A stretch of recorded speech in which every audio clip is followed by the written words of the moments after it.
سانحہ کربلا وہ حادثہ ہے کہ جسے امت کبھی بھلا نہیں سکتی، کیونکہ اس کی وجہ سے امت کی جمعیت ٹوٹی۔ اس میں اس کا قصور نہیں تھا، اس کو بنیاد بنا کے، اور پوری دنیا کے اندر دو فرقے بن گئے، سنی اور شیعہ کے نام کے اوپر۔ ہمارے نزدیک تو دونوں مسلمان ہیں اپنی غلطیوں کے باوجود۔ انیشلی یہ اختلاف ایک سیاسی اختلاف تھا، پولیٹیکل اختلاف تھا، عقیدے کا کوئی اختلاف نہیں تھا، لیکن وقت کے ساتھ ساتھ یہ اختلاف اس لیول پر بڑھ گیا کہ آج عقیدوں کی شکل اختیار کر لی ہے۔ اور اس ایکسٹریم رویے کی پیش گوئی اللہ کے محبوب صلی اللہ علیہ وآلہ وسلم نے پہلے ہی فرما دی تھی۔ چنانچہ اہل سنت اور اہل تشیع دونوں کے ہاں یہ حدیث موجود ہے۔ اہل سنت کے ہاں فضائل صحابہ احمد بن حنبل کی کتاب میں یہ حدیث موجود ہے، مشکات شریف میں بھی ہے، مسند احمد کے حوالے سے جو مرفوع روایت ہے، اس کی صحت کے اوپر کلام ہے، لیکن وہ متن کے اعتبار سے روایت بالکل درست ہے۔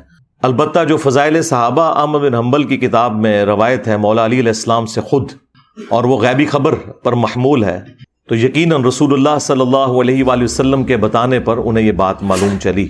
اور سیم روایت نہج البلاغہ اہل تشیع کے ہاں جو مولا علی علیہ السلام کے خطبات ہیں ان میں بھی موجود ہے کہ سیدنا علی نے کہا کہ میری وجہ سے، یعنی مجھے بنیاد بنا کر، دو فرقے گمراہ ہو جائیں گے اور دو جہنم میں چلے جائیں گے۔ یہ دونوں الفاظ موجود ہیں۔ ظاہر ہے کہ گمراہی کا انجام جہنم ہی ہے، ایک میری محبت میں غلو کر کے اور ایک میری دشمنی میں غلو کر کے۔ محبت میں غلو کرنے والوں کے لیے جو ٹرم یوز کی جاتی ہے وہ رافضی کی ٹرم، اردو میں ہم رافضی کہتے ہیں، اور جو دشمنی میں بغض میں بڑھنے والے لوگ ہیں ان کے لیے ناصبی کا ورڈ استعمال کیا جاتا ہے۔ تو یہ رافضی اور ناصبی، ظاہر ہے کہ رافضی اکثریت میں اہل تشیع کے ہاں پائے جاتے ہیں اور ناصبی جو ہیں وہ اہل سنت کے ہاں پائے جاتے ہیں، اور جب غصہ آتا ہے تو اہل سنت شیعہ کو رافضی کہتے ہیں اور شیعہ اہل سنت کو ناصبی کہتے ہیں۔ حالانکہ یہ دونوں جو گروہ ہیں ایک پولیٹیکل اختلاف کی بنیاد پہ الگ ہوئے، اور پھر اس میں جو ایکسٹریم لوگ تھے انہوں نے اس قسم کا ہنگامہ کھڑا کیا کہ اس بڑے لیول پہ وہ ہنگامہ چلا گیا کہ آج گمراہی اپنے عروج کے اوپر ہے۔ اگر اہل تشیع کے ہاں ایسے رافضی موجود ہیں جو علی اللہ کہتے ہیں، نعوذ باللہ، ہمارے سب کانٹیننٹ میں تو بہت کم لوگ ہیں، زیادہ تر یہ شام کے اندر نصیریہ فرقہ پایا جاتا ہے، اور شیعہ خود انہیں کافر سمجھتے ہیں۔ تو اہل سنت کے ہاں بھی ناسبیت اس لیول کے اوپر گھسی کہ اہل سنت کے پلیٹ فارم سے یزید کے حق میں نعرہ بازی شروع ہو گئی، اسے جنت کی بشارتیں دینا شروع کر دیں، اور بڑے بڑے ذمہ دار علماء نے یہ حرکت کی۔ اور یہ ہم نے پچھلے 15-20 سالوں کے اندر اس قسم کے معاملات دیکھے، اور اس سے پہلے تو خیر قتل و غارت کا ایک بازار گرم تھا سعودیہ اور ایران کی پراکسی وار کی وجہ سے، جو اب کافی حد تک FATF حافظہ اللہ تعالی کی برکت سے اور ضرب عزب اور رد الفساد دامت برکاتہم عالیہ کی برکت سے ایڈریس ہو چکا ہے کافی حد تک۔ لیکن آپ کو پتہ ہے یہاں پہ جو سنی شیعہ ایک کنفلکٹ ضیاء الحق کے دور کے اندر اس ڈکٹیٹر نے اپنی حکومت کو دوام دینے کے لیے جو کچھ یہاں پہ کیا، وہ اس کی تکلیف ہم آج تک کاٹ رہے ہیں۔ بہرحال یہ تاریخ میں ہمیشہ ہوتا رہا، اہل سنت شیعہ کو رافضی کہتے رہے، شیعہ اہل سنت کو ناصبی کہتے رہے، حالانکہ دونوں میں اکثریت ان لوگوں کی موجود تھی جو ماڈریٹ تھے، اختلاف رائے رکھتے تھے، لیکن ایک دوسرے کو مسلمان ہی سمجھتے تھے۔ شیعہ کافر کے نعرے ٹوائلٹس کے اندر لکھے گئے اور باقاعدہ ایک مہم چلائی گئی، اور اس وقت جو بھی ماڈریٹ علماء بولتے تھے انہیں قتل کر دیا جاتا تھا، اہل سنت میں سے بھی اور اہل تشیع کے اندر سے بھی۔ اور یہ پوری تاریخ اسلام بنو امیہ کی، بنو عباس کی، ایون سلطنت عثمانیہ کی بھری پڑی ہے اس قسم کے قتل و غارت سے، اور یہ ایک اسلام کے اوپر بڑا مشکل وقت رہا ہے تھرو آؤٹ۔ یہ تو اب میڈیا کی برکت سے حقائق لوگوں کے سامنے آنا شروع ہوئے اور ٹالرنس آئی، اور اللہ کے فضل سے ہمارے اس پلیٹ فارم کی برکت سے آج دنیا کے اندر ٹالرنس آ چکی ہے اہل سنت اور اہل تشیع کے ہاں کہ ہم نے کو ایگزسٹ کرنا ہے اپنے اختلاف رائے کو اپنی جگہ رکھتے ہوئے، لیکن ایک ریڈ لائن کو کراس نہیں کرنا۔ دونوں کے پاس اپنے اپنے دلائل موجود ہیں اور بنیادی عقائد تو کامن ہے۔ اب الگ پروپیگنڈا کیا جائے کہ شیعہ 40 پاروں کو مانتے ہیں، حالانکہ پاروں کی ڈویژن تو تابعین کے دور میں ہوئی۔ ہم تو 30 پاروں کو بھی نبی علیہ السلام کی طرف منسوب نہیں مانتے، نبی علیہ السلام کے مبارک زمانے میں تو سورتوں کی ڈویژن تھی۔ تو اس قسم کے جھوٹے الزامات ایک دوسرے کے اوپر لگائے گئے۔ اہل تشیع کے ہاں مشہور کر دیا گیا کہ یہ سیدنا علی کو نہیں مانتے۔ چند ایک لوگوں کی غلطی کی وجہ سے یزید کے حوالے سے مسکنسیپشن پیدا کر دی گئی، حالانکہ اہل سنت 99% یزید سے نفرت کرتے ہیں، لیکن وہ چند ایک لوگ چونکہ میڈیا میں ڈومیننٹ ہو جاتے ہیں، اس کی وجہ سے پھر دوسرے لوگوں کو موقع مل جاتا ہے اور وہ اپنے معاملات کو آگے لے کے اس طریقے سے چلتے ہیں۔ قرآن حکیم میں اللہ تعالیٰ نے اگلی امتوں کا ذکر کرتے ہوئے انبیاء کرام علیہم السلام کا ذکر خیر کیا سورۃ المؤمنون میں، اور اس کے بعد پھر کنکلوژن کرتے ہوئے فرمایا فَتَقَطَّعُوا أَمْرَهُمْ بَيْنَهُمْ زُبُرًا كُلُّ حِزْبٍ بِمَا لَدَيْهِمْ فَرِحُونَ۔ انبیاء کے جانے کے بعد ان کے جو جانشین ہوئے آنے والے لوگ، انہوں نے دین کو ٹکڑے ٹکڑے کر دیا اور آپس میں گروہوں میں بٹ گئے۔ کل حزب بما لدیہم فرحون، ہر گروہ اس کے اوپر خوش ہے جو اس کے پاس ہے۔ یہ سمجھ لیں بالکل ڈیٹو کاپی یہاں پہ ہوئی ہے کہ یہاں پر بھی ہر فرقہ خوش ہے جو اس کے پاس ہے۔ یعنی اہل سنت میں 3 بڑے بڑے فرقے ہیں، بریلوی، دیوبندی، اہل حدیث۔ باقی جو فقہی بنیاد پہ حنفی، شافعی، مالکی، حنبلی وہ تو ہیں، لیکن بہرحال ان میں بھی عقائد کے اعتبار سے جو صوفیانہ عقائد رکھنے والے لوگ ہیں وہ بریلوی اور دیوبندی ہیں، خواہ وہ اپنے آپ کو شافعی کہتے ہوں، مالکی کہتے ہوں، حنفی کہتے ہوں پوری دنیا میں۔ تو بریلویوں نے اپنا ترہ امتیاز بنا لیا کہ جی عشق رسول کا ٹھیکہ ہمارے پاس ہے، ہم یہ ڈیفائن کریں گے کون عاشق رسول ہے اور کون گستاخ رسول ہے۔ دوسری طرف دیوبند نے کہا کہ عظمت صحابہ کا ٹھیکہ ہمارے پاس ہے، ہم بتائیں گے کہ کون عاشق صحابہ ہے اور کون گستاخ صحابہ ہے۔ اور اہل حدیث نے کہا کہ توحید کا ٹھیکہ ہمارے پاس ہے، ہم لوگوں کے بارے میں یہ ڈیفائن کریں گے کہ کون مشرک ہے اور کون موحد ہے۔ اور اہل تشیع نے کہا کہ اہل بیت کی محبت کا ٹھیکہ ہمارے پاس ہے، ہم بتائیں گے کہ کون عاشق اہل بیت ہے اور کون گستاخ اہل بیت ہے۔ کل حزب بما لدیہم فرحون، اور ہر گروہ اس میں خوش ہے جو اس کے پاس ہے۔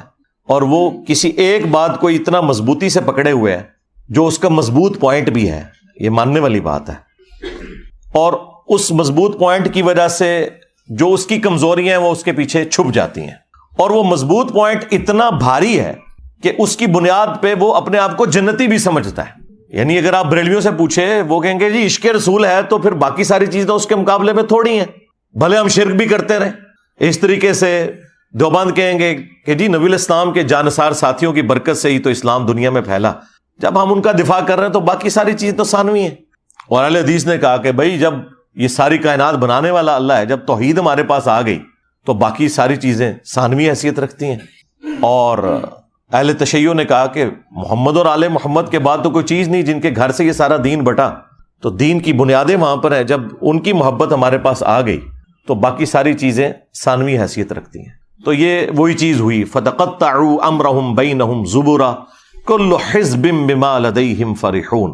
اور پھر یہ اس لیول کے اوپر دشمنی بڑی ہے سنی شیعہ کنفلکٹ کی بنیاد کے اوپر، کہ سنیوں نے یہ طے کر لیا کہ خواہ ہماری حدیث کی کتابوں میں بھی کوئی بات آئے ہم نے نہیں ماننی، اگر وہ اہل تشیع کو سپورٹ کرتی ہے۔ اور اہل تشیع نے بھی یہ طے کر لیا کہ ہمارے اصول محدثین کے اوپر جو روایتیں درست ہیں، اگر وہ کسی اعتبار سے سنیوں کے کسی پوائنٹ آف ویو کو سپورٹ کرتی ہیں تو ہم نے ان کو ریجیکٹ کر دینا ہے اور اس کے حوالے سے ہنگامہ کھڑا کر دینا ہے۔ اب چونکہ ہمارا یہ پلیٹ فارم اہل سنت پلیٹ فارم ہے، اس میں کوئی شک نہیں ہے، اور ظاہر ہے کہ دنیا میں 85% اہل سنت ہیں، اور زیادہ تر تو میں اہل سنت کے حوالے سے ہی روایتیں پیش کرتا ہوں۔ باقی جو قرآن ہے ظاہر ہے وہ تو اہل سنت اہل تشیع کے ہاں کامن ہے۔ اہل سنت کے ہاں جو اس بڑے لیول کی خرابی آئی کہ انہوں نے جان بوجھ کر سنت چیزوں کو بھی نہ صرف گمراہی بنا کر پیش کیا بلکہ جہنمیوں کی علامت بتا دیا۔ اس کے اوپر میں اب گھنٹوں صرف اسی ٹاپک پہ بول سکتا ہوں۔ یہ آج کی جو گفتگو ہے نا، ہو سکتا ہے میں 2-2.5 گھنٹے بولوں، لیکن یہ میں اگر 2-3 دن بھی بولتا رہوں نا مسلسل، تو یہ ساری کی ساری گفتگو گھنٹوں کے اوپر محیط، وہ بھی سارے ٹاپک کو کور نہیں کرے گی۔ اس کے حوالے سے میں نے ایک ریسرچ پیپر لکھ دیا ہے، انشاءاللہ میں اس کا تعارف بھی آپ کو کروا دوں گا۔ بہرحال یہ دشمنی اس لیول پہ گئی ہے کہ ایک دوسرے کے نام رکھنا، ایک دوسرے کے جو دلائل ہیں انہیں ریجیکٹ کر دینا، بھلے وہ اپنی کتابوں سے نکل رہے ہوں۔ اس کی آپ کو میں ایک نمائندہ مثال دیتا ہوں، وہ کالا لباس پہننا۔ سنیوں کے بچے بچے کو یہ رٹایا گیا کہ یہ کالا لباس جو ہے یہ جہنمیوں کا لباس ہے، نعوذ باللہ من ذالک۔ اور پوچھیں یہ لکھا کہاں ہوا ہے؟ کس حدیث کی کتاب میں لکھا ہوا ہے؟ تو وہ یہ کہیں گے کہ علماء فرماتے ہیں. اگر علماء فرما رہے ہیں تو اس کا مطلب ہے کہ پھر علماء غداری کر رہے ہیں اگر یہ حدیث کی کتابوں میں نہیں لکھا ہوا. اسی کو تو ہم نے عرض کیا ہے کہ مرنے سے پہلے اے مسلمان کر لے اس پہ غور. کتابوں کا خدا اور ہے، بابوں کا خدا اور. اگرچہ بابے بھی اسی خدا کو مانتے تھے لیکن انہوں نے تعلیمات اپنی دی ہیں. اللہ کے محبوب صلی اللہ علیہ وآلہ وسلم کو جو اللہ عز و جل نے تعلیمات دی تھی وہ انہوں نے پس پشت ڈال دی. اپنی خرافات کو انہوں نے دین بنا کے پیش کیا. اس لیے ہم کہتے ہیں کہ وہ خدا اور ہے. یہ ان معنوں میں نہیں ہے کہ کوئی وہ کسی اور خدا کی پوجا کرتا ہے. خدا تو سب کا ایک ہے. ہندو اسے بھگوان کہتے ہیں، کرسچن اسے گاڈ کہتے ہیں، ہم اسے اللہ کہتے ہیں، خدا کہتے ہیں، سپر نیچرل ایجنسی کہہ دیتے ہیں، سپریم بینگ کہہ دیتے ہیں، سپر نیچرل اتھارٹی کہہ دیتے ہیں. کوئی بھی لفظ اس کے لیے استعمال کریں جو اچھی کوالٹیز والے الفاظ ہیں.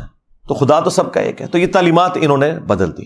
کیا انہیں یہ نہیں پتا تھا کہ صحیح مسلم کے اندر موجود ہے کہ نبی صلی اللہ علیہ وآلہ وسلم کی وفات کے بعد اسماء بنت ابی بکر نے ایک کسروانی طیالسی کالا جبہ نکالا. کسروانی یعنی پرشین امپائر کا، وہ کالا ہی ہوا کرتا تھا جس طرح سندھی اجرک ریڈ ہوتی ہے، اور اس کے اوپر گوٹ بھی لگی ہوئی تھی. انہوں نے کہا کہ یہ نبی صلی اللہ علیہ وآلہ وسلم کا جبہ مبارک ہے، آپ صلی اللہ علیہ وآلہ وسلم اسے پہنا کرتے تھے اور ہم اس کا دھون مریضوں کو شفا کے لیے پلاتے ہیں. جو صحیح تبرک ہے نبی صلی اللہ علیہ وآلہ وسلم کا اپنا کرتا مبارک، جبہ مبارک، کالا جبہ تھا جو آپ علیہ السلام پہنا کرتے تھے. پھر صحیح مسلم کے اندر جو حدیث موجود ہے، حدیث قصا جسے کہا جاتا ہے، جو سنی اور شیعہ دونوں کے ہاں کامن ہے، مشہور حدیث، اور اس کی راویہ بھی ہماری ماں سیدہ عائشہ سلام اللہ علیہا ہے.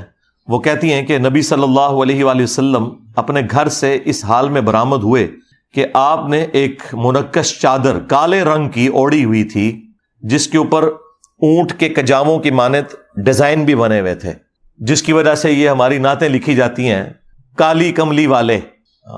تو چٹی کملی والے کیوں نہیں کہتے؟ یہ تو جہنمیوں کا لباس نہیں ہے. نعتوں میں نہیں خیال آیا؟ تو یہ تو مسلم شریف میں تھا. اور اما عائشہ کہتی ہیں کہ نبی علیہ السلام نے وہ چادر اوڑی ہوئی تھی، اتنے میں حسن ابن علی آئے اور نبی علیہ السلام نے انہیں اپنی چادر کے نیچے لیا. پھر حسین ابن علی آئے، پھر سیدہ فاطمہ آئیں، اور پھر مولا علی علیہ السلام آئے. ان سب کو نبی علیہ السلام نے اپنی چادر کے نیچے لیا اور خود بھی. اب یہ ایک بڑا غیر معمولی واقعہ ہے اور سیدہ عائشہ یہ منظر دیکھ رہی ہیں اور انہوں نے کوئی کنجوسی نہیں کی اس کو بیان کرنے میں. کوئی کہہ سکتا تھا کہ بڑی امبیرسمنٹ کی بات ہے کہ آپ کو چادر کے نیچے نہیں لیا، آپ بھی تو اہل البیت میں ہیں، سورۃ الاحزاب کی آیت نمبر 33 کے تحت. لیکن یہ جو اسپیشل پروٹوکول والے اہل البیت ہیں وہ وہی ہیں جن کو نبی علیہ السلام نے اپنی چادر کے نیچے لیا، جن کو ہم پنج تن پاک کہتے ہیں. کہتے ہیں جی پنج تن پاک کہاں سے آ گیا؟ عربی میں تو پے ہوتی نہیں ہے بھائی. اگر حق چار یار کی چے کی 3 نقطے ہوتے ہیں عربی کے اندر، حالانکہ عربی میں چے ہوتی نہیں ہے، تو پنج تن پاک بھی اگر پے آ گئی تو یہ ظاہر ہے یہ ٹرمز ہیں فارسی زبان میں یا اردو زبان میں، لیکن اپنی اصل میں تو موجود ہیں پنج تن پاک بھی اور حق چار یار بھی. تو وہ نبی علیہ السلام نے چادر کے نیچے لے کر سورۃ الاحزاب کی آیت پڑھی، انما یرید اللہ لیذھب عنکم الرجس اہل البیت ویطہرکم تطہیرا. اے نبی کے گھر والو، اللہ تو بس یہی چاہتا ہے کہ تم سے ہر طرح کی ناپاکی دور کر دے اور تمہیں خوب صاف ستھرا کر دے. اب یہ کالی مبارک چادر نبی صلی اللہ علیہ وآلہ وسلم نے اوڑھی ہوئی تھی، جبہ بھی ہو گیا یعنی کرتا بھی، چادر بھی ہو گئی، پیچھے پگڑی بچی. تو سرکار وہ بھی صحیح مسلم کے اندر موجود ہے کہ نبی صلی اللہ علیہ وآلہ وسلم جب جمعے کے خطبے کے لیے ممبر کے اوپر آتے تو آپ نے کالے رنگ کی پگڑی پہنی ہوتی تھی. اسی طریقے سے صحیح مسلم میں ایک اور حدیث ہے کہ اللہ کے محبوب صلی اللہ علیہ وآلہ وسلم جب فتح مکہ کے موقع پر داخل ہوئے مکہ شریف میں تو آپ نے کالے رنگ کی پگڑی پہنی ہوئی تھی. یعنی آپ علیہ السلام کا کرتا جبہ بھی کالا، آپ کی چادر بھی کالی، آپ کی پگڑی بھی کالی، اور غلاف کعبہ کالا. اور پھر وہ مشہور حدیث جو اکثر آپ کو سننے کو ملتی ہے، جس کے نام کے اوپر پوری دنیا میں ہنگامہ مسلمانوں نے، جہادی تنظیموں نے کھڑا کیا ہوا ہے، مسند احمد میں ہے، المستدرک للحاکم کے اندر موجود ہے، کہ جب خراسان سے کالے جھنڈے آتے ہوئے دیکھو تو ان کا استقبال کرنا، ان میں اللہ کا خلیفہ مہدی ہوگا علیہ السلام. تو وہاں پہ بھی کالے جھنڈے کا ذکر ہے. تو نبی علیہ السلام کا جھنڈا بھی کالا، آپ کا کرتا مبارک بھی، جبہ بھی کالا، آپ کی چادر بھی کالی، آپ کی پگڑی بھی کالی، اب مجھے بتائیں کون سی چیز پیچھے رہ گئی ہے؟ لیکن دشمنی اس لیول کے اوپر کہ کہا کہ جہنمیوں والا لباس ہے۔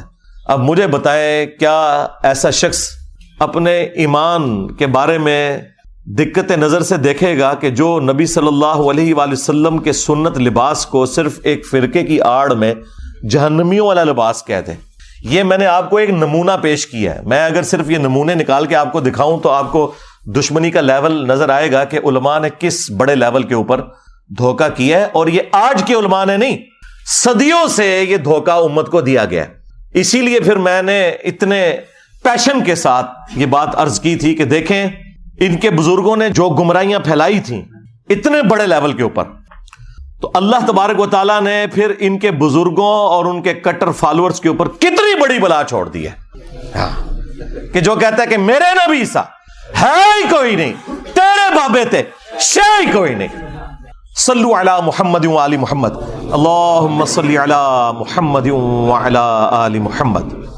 تو دیکھیں پچھلے 1200-1300 سال کی گمراہیاں یوں 12 سالوں کے اندر مٹی پلید ہوئی ہے۔ ان لوگوں نے غداری کی تھی، ان لوگوں نے عزتیں اویل کی تھی اللہ اور اس کے رسول کے نام کے اوپر، ان لوگوں نے چندے بٹورے تھے اللہ اور اس کے رسول کے نام کے اوپر عز و جل و صلی اللہ علیہ وآلہ وسلم۔ ان لوگوں نے سواریاں سوار کی تھی مکے اور مدینے کے نام کے اوپر، لیکن جا کے پھینکی بغداد شریف، اجمیر شریف، دیوبند شریف، بریلی شریف۔ غداری کی ہے انہوں نے، اور اس غداری کا انجام کیا ہوا ہے کہ آج یہ لوگ اپنے بزرگوں کی تعلیمات سے منہ چھپاتے پھر رہے ہیں، اور وہ کہہ رہے ہیں جی انسانی تاریخ میں اتنا بڑا کوئی فتنہ نہیں آیا جتنا بڑا فتنہ انجینئر ہے۔ بالکل ٹھیک ہے، یہ عربی والا فتنہ ہے، آزمائش، اور یقین کریں یہ لوگ آپس کی دشمنیاں بھول گئے ہیں اس کی وجہ سے۔ تو ہمیں تو کوئی فرق نہیں پڑتا، ہم نے تو اللہ کے فضل سے اہل بیت کا مقدمہ لڑا ہے اور لڑیں گے انشاءاللہ تعالی۔ اور یہ سب کچھ اتنا مشکل کام جو اگلے زمانوں میں ہوتا تھا تو ایسے لوگوں کے ٹکڑے ٹکڑے کر دیے جاتے تھے، ان کے خاندان غائب کروا دیے جاتے تھے، یہ تو آج آپ ایک مبارک دور میں ہے کہ آج بات کرنا آسان ہے، اور وہ بھی پاکستان کے اندر، تو اور وہ بھی کچھ عرصے سے، ورنہ تو کچھ عرصہ پہلے تک تو یہ صورتحال نہیں تھی۔ تو یہ اللہ تبارک و تعالیٰ کا خاص ڈیسیژن ہوا ہے کہ اس نے اپنے دین کا کام لینا ہے، وہ کسی سے بھی لے لے۔ تو یہ سب کچھ جو ہم کر رہے ہیں واللہ یہ ہم اپنی آخرت کی فکر میں ہیں۔ اہل البیت علیہ السلام کو کسی بھی شخصیت کی ضرورت نہیں کہ وہ ان کا دفاع کرے، یہ کسی شخص کے لیے خود اس کی آخرت کا سبب تو ہو سکتا ہے کہ وہ جنت میں رسول اللہ کا پڑوس حاصل کر لے صلی اللہ علیہ وآلہ وسلم، کہ وہ اہل البیت کا دفاع کرے۔ اہل البیت کو اس سے کوئی فرق نہیں پڑتا، یہ ہماری خوش قسمتی ہے کہ ہم ان کا دفاع کر کے اللہ کے محبوب صلی اللہ علیہ وآلہ وسلم کو قیامت والے دن راضی کر سکیں کہ ہم نے آپ کے اہل البیت کا دفاع کیا تھا، اور آپ نے جو نصیحت فرمائی تھی غدیر خم کے اوپر ہم نے اس کا پاس رکھا۔ کتنا بڑا ظلم ہوا کہ جو اہل سنت کی مین سٹریم کی 6 کتابوں میں حدیث نہیں تھی اور ضربیں تقسیمیں لگا کے وہ حسن درجے تک پہنچتی تھی۔ حجۃ الوداع کی حدیث کہ میں اپنے بعد 2 چیزیں چھوڑ کر جا رہا ہوں، المستدرک للحاکم میں ہے، الموطا امام مالک میں بھی ہے لیکن اس کی سند منقطع ہے، مکمل سند جو ہے وہ المستدرک للحاکم کے اندر ہے، مشکات کے اندر بھی۔ 2 چیزیں چھوڑ کے جا رہا ہوں کہ جنہیں مضبوطی سے پکڑ لوگے کبھی گمراہ نہیں ہوگے، ایک اللہ کی کتاب اور دوسرے اس کے نبی کی سنت صلی اللہ علیہ وآلہ وسلم۔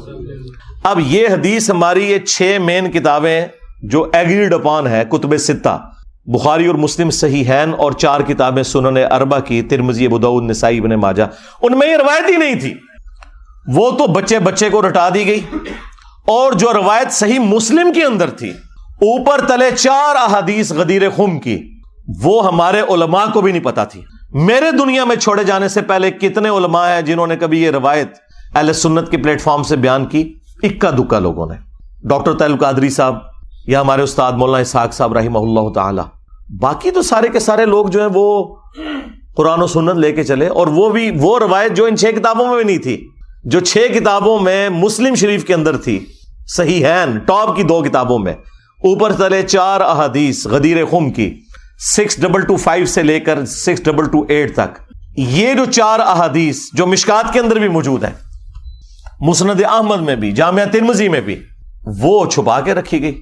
اور یہ جو خطبہ غدیر کا ہے یہ نبی صلی اللہ علیہ وآلہ وسلم کہ حجۃ الوداع کے بعد کا خطبہ ہے، یہ اسے بھی سپرسیڈ کرنے والا ہے۔ اور آپ علیہ السلام کی وفات سے چند مہینے پہلے جب آپ حج کر کے مکے سے مدینے کی طرف واپس آ رہے تھے تو راستے میں پانی کے لیے خم نامی گاؤں پہ پڑاؤ کیا 18 ذوالحجہ 10 ہجری کو، اور نبی صلی اللہ علیہ وآلہ وسلم کے لیے اونٹ کے پالان کا ممبر بنایا گیا۔ اور زید ابن ارقم روایت کرتے ہیں جب چند تابعین ان کو ملنے آئے کہ بھئی آپ نے تو نبی الاسلام کے ساتھ اتنا وقت گزارا ہے، اتنی نمازیں پڑھی ہیں، تو کوئی بات جو خاص بات رسول اللہ کی نصیحت آپ کو یاد ہو؟ تو انہوں نے کہا پھر سنو، چونکہ بنو امیہ کا دور تھا اور سیدنا علی کے اوپر ممبروں سے سب و شتم کا سلسلہ جاری تھا، تو انہوں نے ڈھونڈ کے غدیر خم کی حدیث سنائی۔ انہوں نے کہا کہ اگر میں کوئی چیزیں سکپ کر دوں تو یہ سمجھ لینا میرا بڑھاپا ہے، البتہ مجھے یہ ایک نصیحت یاد ہے کہ نبی الاسلام نے غدیر خم کے موقع پر اپنی وفات سے چند مہینے پہلے ایک خطبہ دیا، انتہائی بلیغ خطبہ۔ اس کے الفاظ ہی کنکلوڈنگ ہے، اے لوگو آگاہ ہو جاؤ، میں بھی ایک انسان ہوں، قریب ہے کہ اللہ کا قاصد یعنی موت کا فرشتہ میرے پاس آئے اور میں اس کی دعوت قبول کر لوں۔ میں اپنے بعد تم میں 2 بھاری چیزیں چھوڑ کر جا رہا ہوں، ان میں سے پہلی چیز اللہ کی کتاب ہے، اس میں ہدایت ہے، اس میں نور ہے، یہ اللہ کی رسی ہے جو قرآن میں ہے نا، وَاعْتَصِمُوا بِحَبْلِ اللَّهِ جَمِيعًا وَلَا تَفَرَّقُوا، تم سب کے سب مل کر اللہ کی رسی کو مضبوطی سے پکڑ لو اور فرقوں میں مت بٹو۔ یہ اللہ کی رسی ہے، جو اسے پکڑے گا وہ ہدایت پر ہوگا، جو چھوڑ دے گا وہ گمراہ ہو جائے گا۔ اور پھر نبی الاسلام ترغیب دلاتے رہے، اللہ کی کتاب، اللہ کی کتاب، اللہ کی کتاب۔ اور پھر فرمایا دوسری بھاری چیز میرے اہل البیت ہیں، میں اپنے اہل البیت کے معاملے میں تمہیں اللہ کا خوف دلاتا ہوں، میں اپنے اہل البیت کے معاملے میں تمہیں اللہ کا خوف دلاتا ہوں، میں اپنے اہل البیت کے معاملے میں تمہیں اللہ کا خوف دلاتا ہوں۔ 3 دفعہ فرمایا، لیکن امت بالکل الٹ چلی، نہ قرآن کو پکڑا عقیدوں کے لیے اور نہ اہل البیت کو زندہ چھوڑا۔ نبی الاسلام کو قبر مبارک میں گئے صرف 50 سال گزرے ہیں اور آپ کی پوری اولاد ذبح کر دی گئی۔ تو آپ سمجھتے ہیں کہ یہ کربلا بھلا دی جائے گی؟ نہیں، کربلا قیامت تک آپ کو ہانٹ کرے گی۔ ہاں، اور ہماری ویڈیوز کے بعد تو اب آپ بھول جائیں ہاں کہ کوئی شخص جو ہے وہ اس غم حسین کو مٹا سکتا ہے۔ یہ سوگ حسین نہیں ہے، سوگ 3 دن ہوتا ہے، یہ غم حسین ہے، یہ اسی طریقے سے جاری رہنا ہے۔ اور غم حمزہ نہیں ختم ہوا، صحیح بخاری میں حدیث ہے، فتح مکہ کے موقع پر حضرت بلال حبشی نے لا کر پیش کر دیا واشی کو حضور کے سامنے کہ چلیں جہاں باقیوں کی معافی ہو رہی ہے اس کی بھی ہو جائے۔ آپ علیہ السلام نے نگاہ اٹھا کے دیکھا، واشی جی یا رسول اللہ، قاتل حمزہ جی یا رسول اللہ، واشی تیرا اسلام قبول ہے لیکن کیا تو ایسا کر سکتا ہے کہ تو مجھے اپنی شکل نہ دکھانا؟ پوری زندگی پھر واشی نے نبی علیہ السلام کا سامنا نہیں کیا۔ مسلمان صحابی اور شخصیت کون ہے؟ حریص علیکم بالمؤمنین رؤوف الرحیم، مومنین پر ان کی جانوں سے بڑھ کر حق رکھتے ہیں، ان کی جانوں سے بڑھ کر ان کے لیے حریص ہیں۔ کسی نے نہیں کہا کہ یا رسول اللہ یہ تو اسلام لے آئے ہیں تو آپ اپنے دل میں ان کا بغض کیوں رکھ رہے ہیں؟ ہمیں لوگ کہتے ہیں نا جی بغض ہے جی آپ کے دل کے اندر، صرف یہ کہ چچا کا غم بھلایا نہیں گیا۔ چچا بھی کوئی عام چچا تو نہیں تھا، وہ دو شریک بھائی بھی تھا، دین کا مجاہد تھا، بدر اور احد کے اندر آرمی چیف تھا نبی الاسلام کی فوج کا۔ تو کسی نے نہیں کہا یا رسول اللہ حمزہ کو تو شہید ہوئے 8 سال ہو چکے، سوگ تو 3 دن ہوتا ہے، کہاں 3 ہجری کے اندر یہ احد ہوئی، 5 سال ہو چکے تھے آلموسٹ اس وقت تک، اور 8 ہجری کے اندر فتح مکہ، 5 سال پرانی بات آپ نے آج تک سنبھال کے رکھی ہوئی ہے۔ ان کو پتا تھا۔ مجھے بتائیں کیا انسان کو اپنے چچا کے ساتھ زیادہ محبت ہوتی ہے یا اپنی اولاد کے ساتھ؟ اولاد کے ساتھ، پھر اولاد بھی وہ اولاد کہ بخاری میں حدیث موجود ہے، ابو داؤد کے اندر موجود ہے کہ نبی علیہ السلام اللہ کے حضور عرض کرتے کہ اے اللہ، ابراہیم علیہ السلام اپنے 2 بیٹوں اسحاق اور اسماعیل کو جن کلمات کے ذریعے تیری پناہ میں دیتے تھے، میں اپنے 2 بیٹوں حسن و حسین کو انہی کلمات کے ذریعے تیری پناہ میں دیتا ہوں۔ اعیذکما بکلمات اللہ التامہ من کل شیطان وہامہ ومن کل عین لامہ۔ دیکھیں ابراہیم کے بیٹے اسماعیل اور اسحاق اور نبی علیہ السلام کے بیٹے حسن و حسین علیہم السلام اجمعین، یعنی آپ ذرا لیول دیکھیں کمپیریزن کا۔ تو نبی علیہ السلام نے فرمایا کہ میں اپنے اہل البیت کے معاملے میں تمہیں اللہ کا خوف دلاتا ہوں۔ اور یہی حدیث جو مسلم شریف کے اندر موجود ہے، اس کا ایک طریق جو ہے وہ مسند احمد کے اندر بھی ہے۔ اس میں پھر یہاں تک الفاظ ہیں کہ نبی علیہ السلام نے اپنے حق ولایت کا ذکر کیا، النبی اولا بالمؤمنین من انفسہم وازواجہ امہاتہم، نبی مومنین کی جانوں سے بڑھ کر ان پر حق رکھتے ہیں اور نبی کی بیویاں امت کی مائیں ہیں۔ یہ آیت کوٹ کر کے آپ نے فرمایا کہ کیا میرا حق ولایت تم تسلیم کرتے ہو اپنے اوپر، یعنی میں تمہاری جانوں سے بڑھ کر تم پر حق رکھتا ہوں؟ تو سب نے کہا بلا یا رسول اللہ۔ تو پھر آپ علیہ السلام نے مولا علی کا ہاتھ پکڑا اور یوں فضا میں بلند کیا صحابہ کے درمیان، من کنت مولاہ فہذا علی مولاہ۔ پھر جس جس کا مولا، جس جس کا جگری یار، جس جس کا آقا، جس جس کا سرپرست میں ہوں، اس کا سرپرست علی ہے۔ اور پھر اسی حالت میں کہا کہ اے اللہ اس سے محبت رکھ جو علی سے محبت رکھے، اس سے دشمنی رکھ جو علی سے دشمنی رکھے۔ اور اس کی اصل تو اس حدیث میں بھی موجود ہے جو مسلم شریف میں ہے کہ علی سے محبت نہیں رکھے گا مگر مومن، علی سے بغض نہیں رکھے گا مگر منافق۔ اور بڑے رقت انگیز الفاظ ہیں، مولا علی نے خود روایت کی حدیث، وہ کہتے ہیں کہ اس ذات کی قسم کہ جس نے دانے کو پھاڑ کر کھیتیوں کو اگایا اور مخلوقات کو پیدا کیا، نبی امی نے مجھ سے یہ عہد لیا تھا کہ اے علی صرف مومن ہی تجھ سے محبت رکھے گا اور صرف منافق ہی تجھ سے بغض رکھے گا، وَلِعَوْذُ بِاللَّهِ تَعَالَى۔ تو اب یہ آپ دیکھ لیں، یہ وہ چیزیں تھیں جو پھر بھلا دی گئیں اور اس کا رزلٹ آج سنی شیعہ کنفلکٹ، قتل و غارت کی شکل میں، دشمنی کی شکل میں، ایک دوسرے کو کافر کہنے اور گمراہ کہنے اور جہنمی کہنے کی شکل میں ہمارے سامنے آ چکا ہے۔ اب یہ ٹاپک اتنا لمبا ہے کہ میں اس کے اوپر فی البدی بھی بولوں تو میں نے بتایا کہ میں گھنٹوں نہیں کئی دنوں تک بیٹھ کے بولتا رہوں، اور میری ہزاروں ویڈیوز اگر کلپس بھی شامل کیے جائیں اس کے اوپر گواہ ہے کہ میں نے یہ سارے ٹاپکس مختلف ویڈیوز کے اندر کور کیے ہیں۔ البتہ میں ایک ریسرچ پیپر کا تعارف ضرور کرواؤں گا، آپ میں سے بھی جتنے 400-500 لوگ یہاں سنڈے والے دن آتے ہیں، اینڈ پہ ہم سب کو وہ فری ریسرچ پیپر دیتے ہیں، نہ صرف وہ ریسرچ پیپر بلکہ ساتھ 8 ریسرچ پیپرز اور ٹوٹل 9 ریسرچ پیپرز اور 3 اذکار کارڈ، یہ 12 کا پیکج یہ فری بالکل پلاسٹک پیکنگ کے اندر دیا جاتا ہے جو پہلی دفعہ درس میں آتا ہے۔ اور پاکستان میں آپ ڈاک میں بھی یہ فری منگوا سکتے ہیں، الحمدللہ ہم لاکھوں کی تعداد میں یہ تقسیم کر چکے ہیں، فری بالکل۔ البتہ صرف آپ نے ڈاک کا خرچہ دینا ہے، ٹی سی ایس کا آج کل وہ ریٹ آلموسٹ 500 ہوا ہوا ہے، 500 روپیہ آپ پے کریں، صبح 9 سے لے کر شام 5 بجے تک ہمارا فون اکیڈمی کا آن ہوتا ہے، 032159000162، عثمان بھائی کے نام کے اوپر یہ نمبر بنا ہوا ہے، اور اسی نمبر کے اوپر ایزی پیسہ بھی ہے، جائز کیش بھی ہے۔ اس میں آپ صرف ٹی سی ایس کا خرچہ دیں گے تو آپ کو ریسرچ پیپرز کا پیکج پورے کا پورا، صرف کربلا والا ریسرچ پیپر نہیں، اس میں 200 احادیث ہیں، 32 صفحوں کے اوپر ہے، اس کے علاوہ 9 ریسرچ پیپرز ٹوٹل ہیں 8 پلس یہ ایک 9 اور 3 اذکار کارڈ، یہ 12 کا پیکج بالکل فری آپ کے گھر آئے گا۔ آپ اس کو پڑھیں، اور الحمدللہ یہ کئی زبانوں میں ٹرانسلیٹ ہو چکا ہے۔ ہماری ویب سائٹ پہ اس کا PDF اویلیبل ہے، عربی میں بھی، اردو میں بھی، انگلش میں بھی، ہندی میں بھی، بنگلہ زبان کے اندر بھی، اور فارسی اور سندھی زبان کے اندر بھی۔ دنیا کی جتنی مشہور زبانیں ہیں ان میں اس کو ہم نے ٹرانسلیٹ کر دیا۔ انگلش میں آ گیا تو پھر آپ سمجھ لیں سب میں آ گیا۔ یہ ریسرچ پیپر آپ soft copy download free کریں ہماری ویب سائٹ ahlsunnatpak.com سے، وہاں سے بھی آپ پڑھ سکتے ہیں، ہارڈ کاپی بھی منگوا سکتے ہیں، تو آپ کو یہ پوری کی پوری گیم سمجھ آ جائے گی۔ یہ کربلا ایک دن میں نہیں ہوئی، اس کے پیچھے پورا ایک پس منظر ہے، کس طرح نبی علیہ السلام کی وفات کے بعد آہستہ آہستہ معاملات اس لیول کے اوپر بگڑے کہ صرف 50 سال کے اندر اتنی بڑی تبدیلی آئی کہ انسانی تاریخ نے اتنا بھیانک منظر نہیں دیکھا تھا جو ہمیں کربلا میں دیکھنا پڑا، اور اس کی ہیٹ آج تک ہم محسوس کر رہے ہیں۔ یہ ایک دن کے اندر نہیں ہوا، معاملات آہستہ آہستہ بگڑتے چلے گئے۔ اہل سنت اور اہل تشیع کے اندر جو اہل علم علماء ہیں ان کے درمیان یہ چیز ایگریڈ اپون ہے۔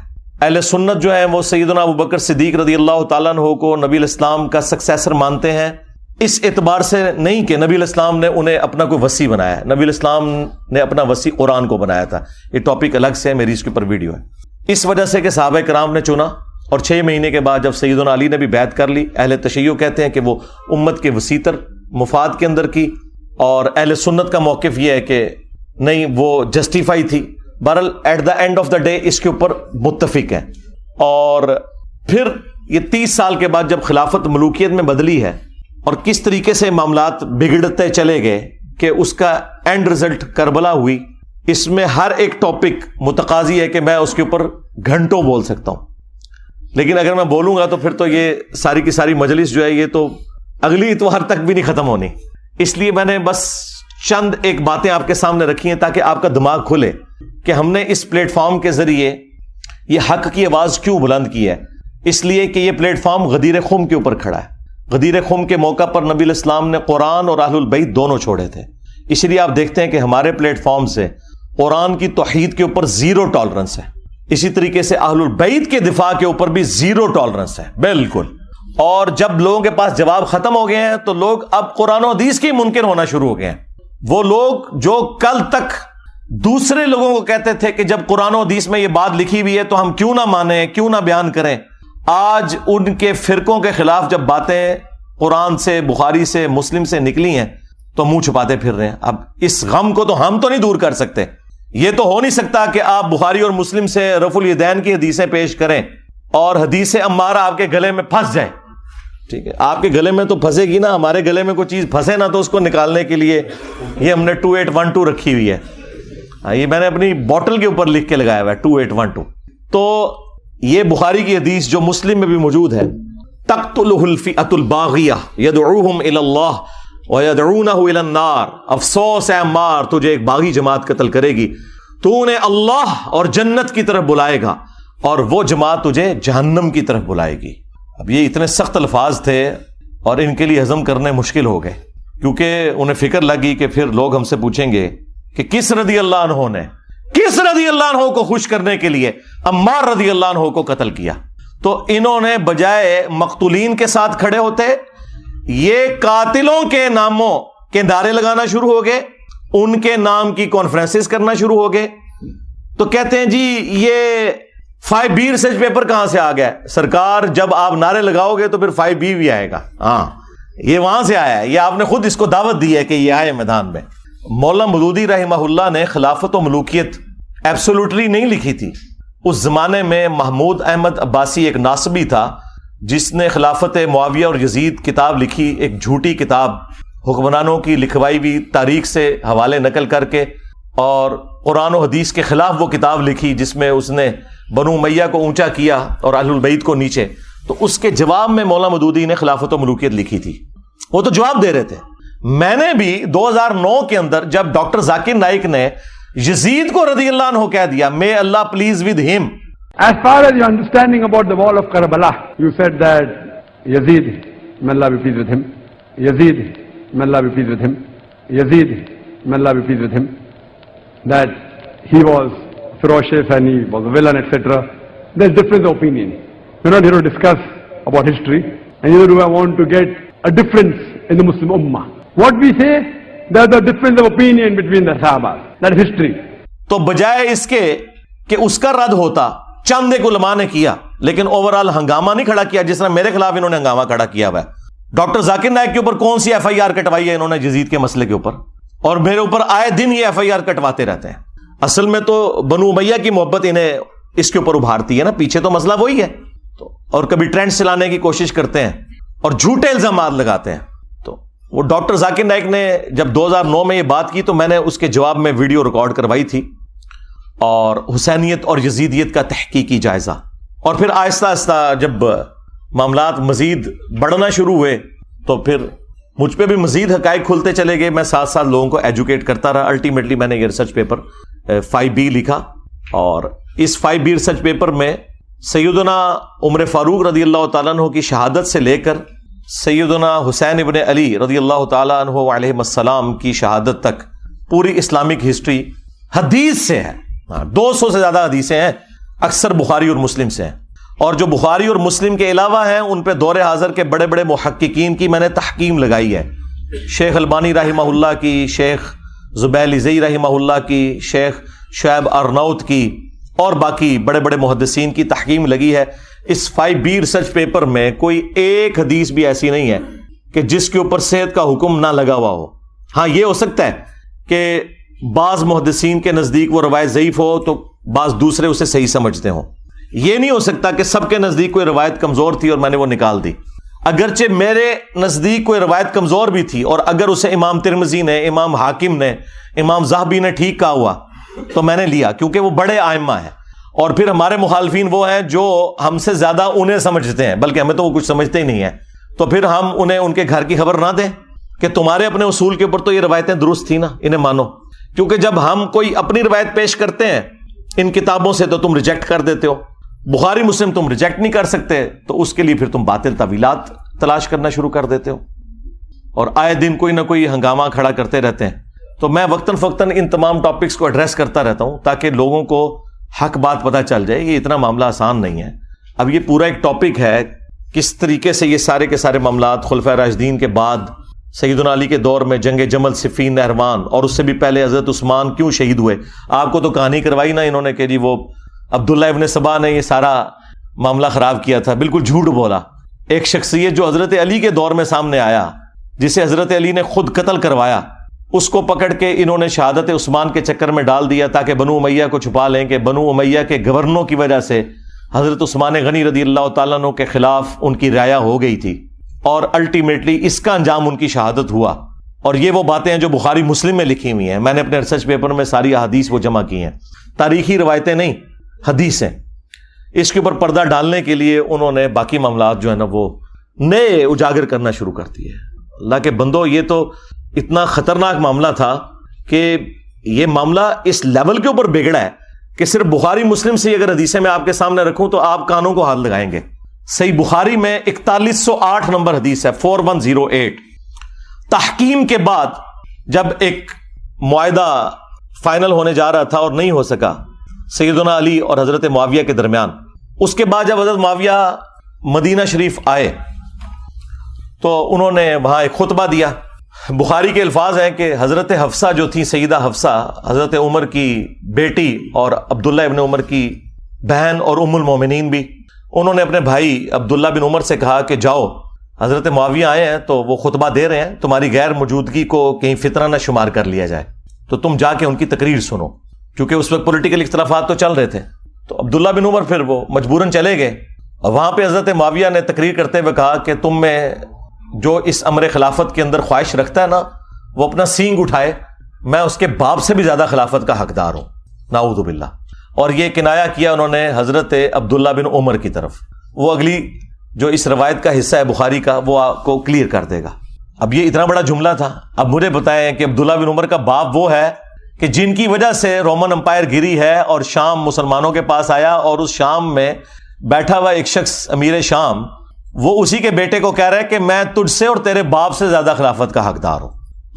یہ بخاری شریف ہے جی، یہ اصول الکافی شریف نہیں ہے، ہاں یہ مولانا شریف نہیں ہے، یہ بخاری شریف ہے. اب عبداللہ بن عمر کو غصہ تو آیا لیکن خاموش ہو گئے. اور وہ خاموش کیوں ہوئے؟ آج بھی لوگ کہتے ہیں نا کہ جی صدیوں سے لوگ کیوں نہیں بول رہے تھے، اس زمانے میں نہیں لوگ بول سکے. وہ ہمارے استاد مولانا اسحاق صاحب والی بات ہے کہ ماما روزانہ حسین نہیں جم دیا.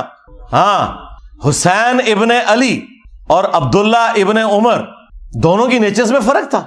تو بعد میں ایک دوسرے صحابی کہتے ہیں عبداللہ بن عمر سے کہ آپ نے اسی وقت معاویہ کو جواب کیوں نہیں دیا جب وہ یہ کہہ رہا تھا کہ میں اس کے باپ سے بھی زیادہ خلافت کا حقدار ہوں.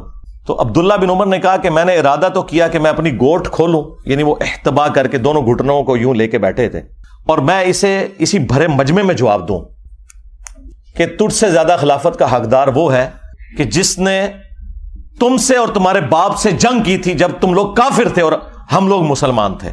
یعنی تم لوگ بعد میں مسلمان ہو کر طلقاء فتح مکہ کے موقع پر تم لوگوں نے معافیاں مانگ کے اسلام قبول کیا. تم لوگ آج آ کے عمر اور اس کے بیٹے کے بارے میں کہہ رہے ہو کہ ہم اس سے زیادہ خلافت کے حقدار ہیں. مجھے بتائیں، جو شخص یہ کہے کہ میں عمر سے زیادہ خلافت کا حقدار ہوں، اس نے علی کی خلافت کہاں سے ماننی تھی؟ یہ اب سنی شیعہ سے مسئلہ اٹھ چکا ہے جی. وہ قصاص عثمان چاہتے تھے، قصاص عثمان چاہنے والا یہ کہے گا کہ میں حضرت عمر سے زیادہ خلافت کا حقدار ہوں، تو انٹینشن تو انہوں نے خود کھول کے بتا دی. اچھا، تو وہ عبداللہ بن عمر کہتے ہیں میں نے ارادہ تو کیا اپنی گوٹ کھولوں اور میں ایسے کہوں کہ تجھ سے زیادہ خلافت کا حقدار اور تیرے باپ سے زیادہ وہ ہے کہ جن لوگوں نے تمہیں مار مار کے اسلام میں داخل کیا ہے. یعنی تم لوگ کافر تھے اور ہم نے تم سے جنگیں لڑی ہیں. اور امام بخاری نے یہ حدیث غزوہ خندق کے چیپٹر میں ڈالی ہے یہ بتانے کے لیے کہ خندق کے موقع پر عبداللہ بن عمر اور حضرت عمر مسلمان تھے اور حضرت معاویہ اور ان کے والد کافر تھے.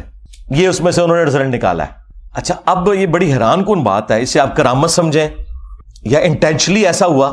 یہ سیم الفاظ صحیح مسلم کے اندر موجود ہیں حضرت عمر کے بھی.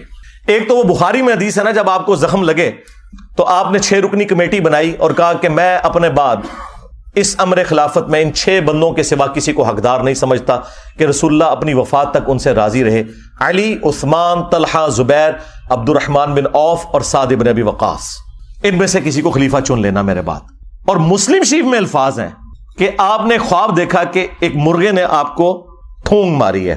اس کے بعد آپ نے جمعے والے دن خطبہ دیا اور اگلا جمعہ آپ کو نصیب نہیں ہوا.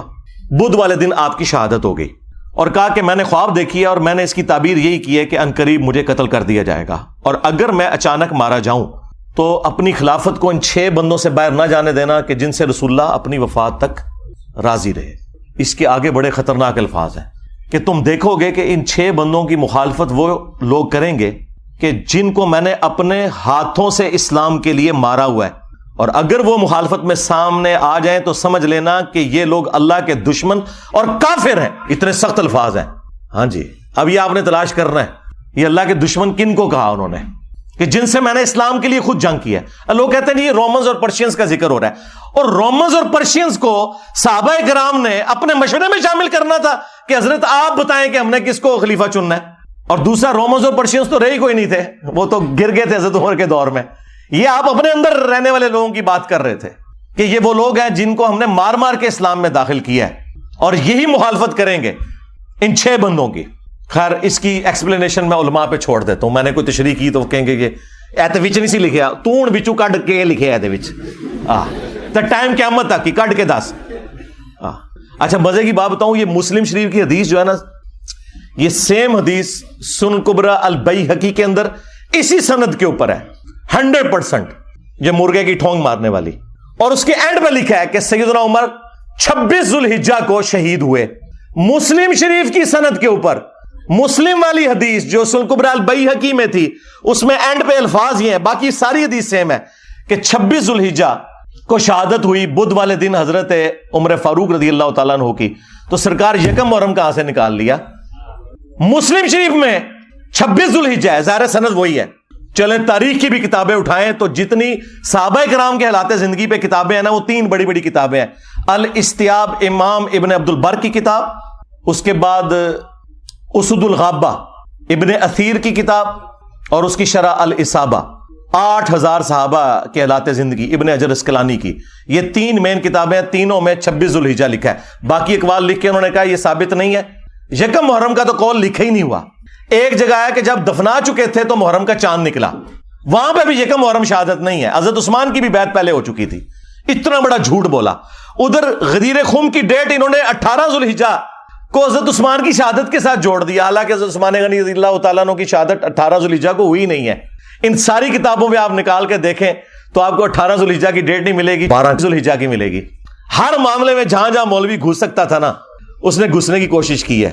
اور میں نے الحمدللہ مسلم شریف سے مولانا شریف کو باہر نکالا ہے. جیسے وہ جب تک آپ کتے کو باہر نہیں نا نکالتے کنویں سے, تو ڈول نکالنے سے وہ پاک نہیں ہوتا.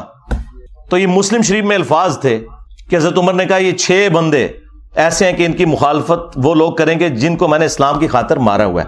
سیم الفاظ وہی حضرت عبداللہ بن عمر نے ریپیٹ